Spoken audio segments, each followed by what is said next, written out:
Hey everybody, this is my first time, and I'm going great so far. Okay, so I wanted to give it a try before I graduated and get out into the real world, which it's daunting, but it's not as scary as it used to be for me. Even though you hear all this stuff, they say that the government puts fluoride in our water system to dumb us down, but me no believe it. Anyway, I'm at a point in my life right now. I could ride up to someone on a unicorn wearing a full-sized American battleship as a hat, and the first question would be like, "What's your post-grad plans?" But I think I'm gonna go, and I'm gonna pitch my idea for a sitcom about a hobo. Honey, I'm. But they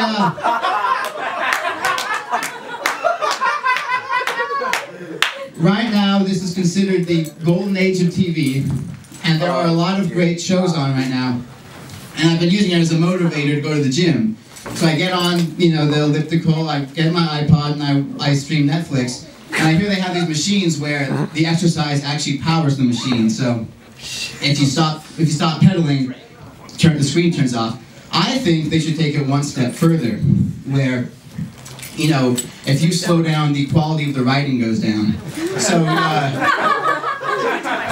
you're watching your favorite drama, and you start to get a little lazy, and all of a sudden there's a really contrived plot twist, or they set up a storyline that never pays off, or you're watching a sitcom and you're slacking, and they start recycling gags, or they settle for fart jokes or something.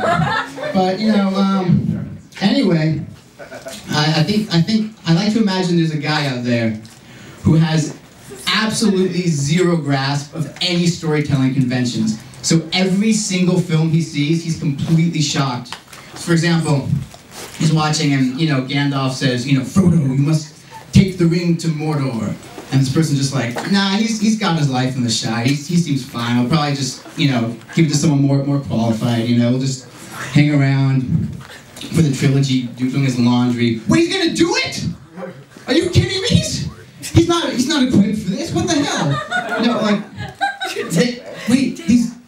This guy and girl are falling in love, but they were fighting earlier. I was expecting like 90 minutes of bitter resentment. So anyway, it's been a pretty good 4 years of college. I majored in redundancy with a minor in redundancy. However, a lot of people have told me they really didn't like high school. And for me, high school was a pretty good time, but there's certain things I found really weird about it. Like, for example, the whole school pride thing, which I guess it's a sports thing, but it's still really strange to me, because it's like, how dare that guy go to a different school? How dare his parents buy a house in that district in the early 1990s? How dare, look at that loser, Jack Wilson, how dare Mr. Wilson get a great offer from the law firm in that area to put food on the table? Same thing is kind of an ageism thing that I found really strange. The assemblies, homecoming assemblies, the freshmen would be there and the seniors would boo them and chant to go back to middle school. How dare they have been born 3 years later than I was? How dare their mom's fertility treatment take so long because of all the medical bureaucracy, that loser. But, while we're talking about parents are great. We all love our parents. But they have their most of us, they have their quirks. Something they do that I find really strange. I love my parents. It's always like, if they have a friend who's like a little crude, a little eccentric, makes off-color jokes, they are the biggest character.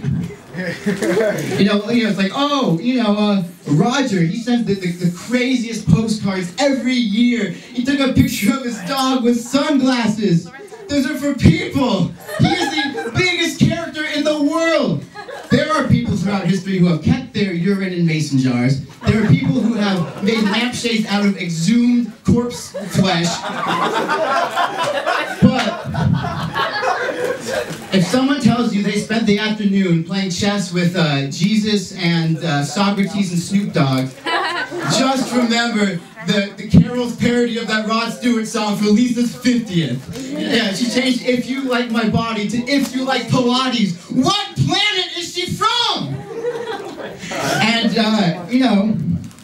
next time you read an article about some homeless man who wears a dress made of Papa John's coupons, only eats food ending in Oli, and set fire to Panda Express to unleash Voltarth, the all-seeing, all-knowing fire warlock from the 19th dimension. Just remember, have you seen Michael's Hawaiian shirt collection? Thank you.